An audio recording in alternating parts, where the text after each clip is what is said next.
Hello. Could you start with team news, please? Is there any injury updates, and is there a chance tomorrow for Gabriel Martinelli to get some more minutes when he comes back from injury?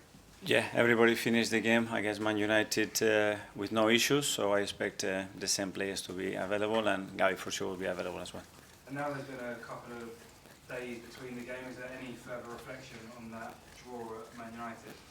The same as before, and now full focus on PSV. It's a unique situation coming into a game with a 7-1 lead, so it doesn't give you a chance to rotate the team tomorrow. How are you going to approach that? It is unique, but as well understanding as well how the game was played a week ago, and the fact that everything went in the right direction for us from the beginning, and we're going to have to end the right tomorrow to go in the same direction. So fully focus on that. It's probably a little bit strange coming into a game where you have a 6-goal lead to be asking about chance creation and finishing, but is there anything you can do to improve on the way the team has been building up and taking chances? Yes, for sure. There is always improvement, and from the other day as well, we already talked about a lot of situations that we could have done better because the situations are there, but that's it. It's about execution in football, and it's what you can do X, and my job is to give the team as many tools as possible, reassurance and confidence as well, that we can deliver again. And just finally, from me, do you focus go even more onto the Champions League now in the position you're in, considering the position you are in the Premier League, 15 points behind? Is this the only realistic chance left of the trophy? Well, it's a competition that we have a lot of enthusiasm, put in a lot of energy, we're very consistent, and winning tomorrow puts us in a very good position. That's it. Gary, Sky? Hello, Mikel. Hello? I know Surprise me. Surprise me. I'll try, but I doubt I'll succeed. Okay. I know you won't say, and Arne Slot's not saying that the title race is over, but pundits are queuing up to say that the title race is over. You still believe until it's mathematically not over, you carry on fighting for it? Yeah, we're going to carry on fighting to try to win every game, which is the only thing that we can do at the moment because certainly doesn't depend on us. That didn't surprise you, that question? No. I was very predictable, by the way. Are you a betting man? No. If you were, would you back yourselves to win the Premier League? Well, now? Yeah. Good question. That surprised me. Yeah. How do you convince the players that the fight is still on both fronts? We are talking about now tomorrow's game and Champions League. That's all. You said the Champions League. Obviously, that must be the competition you've got most chance of winning silverware this season. If you had to choose, start of any season, if you had to choose either the Premier League to win it or the Champions League to win it, which one would you personally choose? I'm very lucky because I don't have to choose. Nobody put me in that situation. So we have 4 at the start of the season, and we go for the 4 of them and see what we get. When you arrived, if someone had said that you'd be second again in the Premier League as we speak, in pretty much the quarterfinals of the Champions League, that would be the dream season, wouldn't it? Given where the club were when you got here. If somebody said that, I don't know. That's for somebody to understand and to put that. If somebody would say that with the injuries that we had, with 5 red cards and everything that's going on, probably. But I don't know. Everybody has different opinions. You have to respect that. Thank you. Ian Talksport.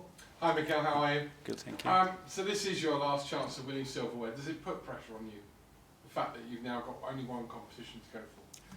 But it's the demands that we put in every competition that we play. It's not adding pressure, it's the reality of where we are and what we want to deliver. And we are very, very, very much conscious that the demands for this football club is to reach the highest level and win those competitions. That's it. And yeah, you just said the demands are to win competition, win silverware.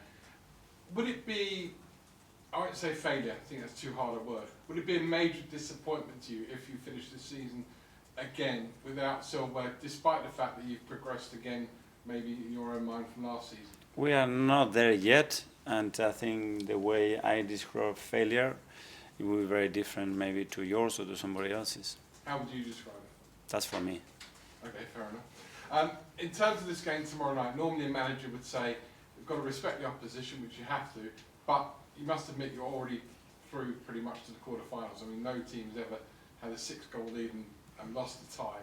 So how do you convince the players that this is a game where they've got to keep their concentration 100% and be professional? But very easy, just understanding what happened in the first game and the direction that he could have taken in the first 10 minutes. After all the control that we have, if we give the goal away or if the referee would have given the second yellow card to Miles. Very simple. So this is football, you have to earn it, and we're going to have to do a great job tomorrow again to win the game. Good luck. Thank you. Harry from BBC London. Hi, Mikel. Hi.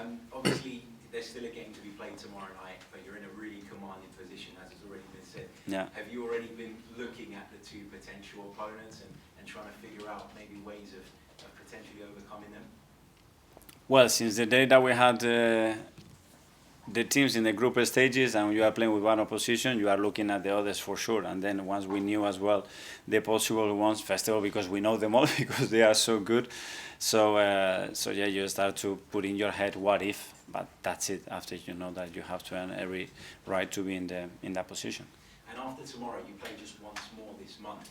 Obviously, the season's provided a really hectic schedule, and that's contributed to injuries and stuff. Does this period come as a welcomed one, or would you prefer to have that rhythm of playing games more regularly? Well, we knew after the period since the last international November the amount of games that we had to play. So, yeah, a lot of players will go international duty after the Chelsea game, and after that is the final sprint. Simon, Evening Standard. Hi, Mikel. Hi. Can I just ask you about Zinchenko? He's played the last few games in midfield and he's had that opportunity. Just how you feel he's played there and what he's brought to the team in that position? He's very good, and with the options that we have, we believe that is a position that he can help and that suits him. He's played there before. I know him for many years, and he can really fit in that position. And he's adapted really well in training. Had a few opportunities in the last few games as well to show that. So happy that he's doing well there.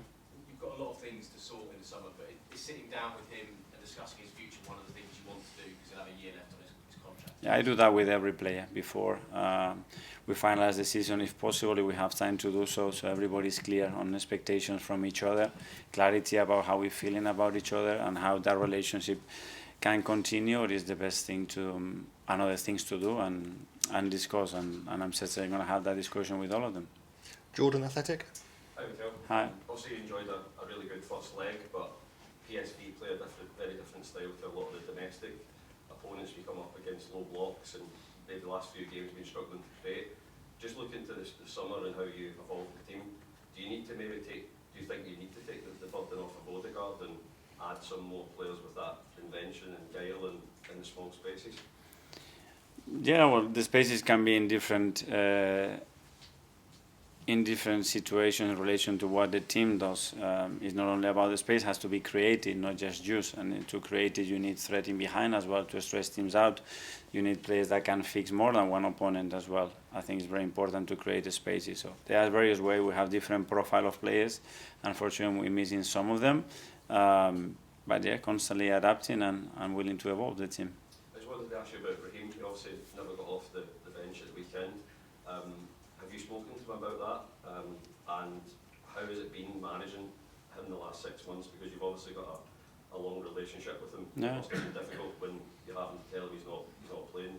The same with the rest of the players. At the end, we make decisions on the day which player we believe fits better in the manner the game is developing, and he's come on in many of the games and didn't the other day, and that's it. Is he likely to feature tomorrow? Sorry? Is he likely to start tomorrow? I will decide that tomorrow with him and with the rest of them.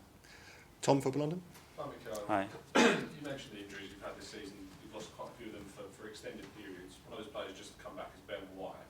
What is it that you've missed in him not being with the team as much as he has been over the last 2 seasons? Well, obviously that connection that we had in the right side with him, Bukayo and Martin, was something exceptional and a real threat of the team. And we missed that. It's true that Julian has been equally exceptional as well with his performance and consistently. And now we're going to have another option, which is great to have. This week there's been a lot of speculation around the sporting director situation as well.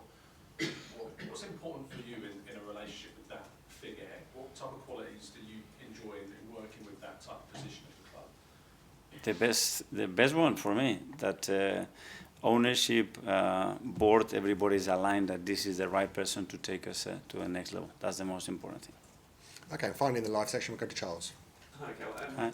There are quite a few youngsters in and around the matchday squad of late because of the injuries. Is tomorrow night, given the context, maybe not from the start, a good opportunity to reward people like Nathan, for example, who obviously put in a lot of work on the training ground with the squad? Is it a good opportunity to reward maybe some of those if game day allows? Yeah, we did that once when we could, and it's always great because they've been, as you said, extremely helpful, and they've been bringing so much to the team. So whenever you had the opportunity to any player to say thank you or to give minutes, which at the end is the way of telling them we trust you and we appreciate what you do for us, minutes, we will do. And just on Ben, obviously he hasn't started a game yet since he's come back from the injury. Is he ready to start now as he sort of worked his way back up to? Yeah, I think we have to manage him very well because he was still having some issues to manage in terms of the load, and we're very cautious of that to make sure that when he comes back he can now maintain that level and there's no more setbacks, but I think he's in a good position now to give him a start.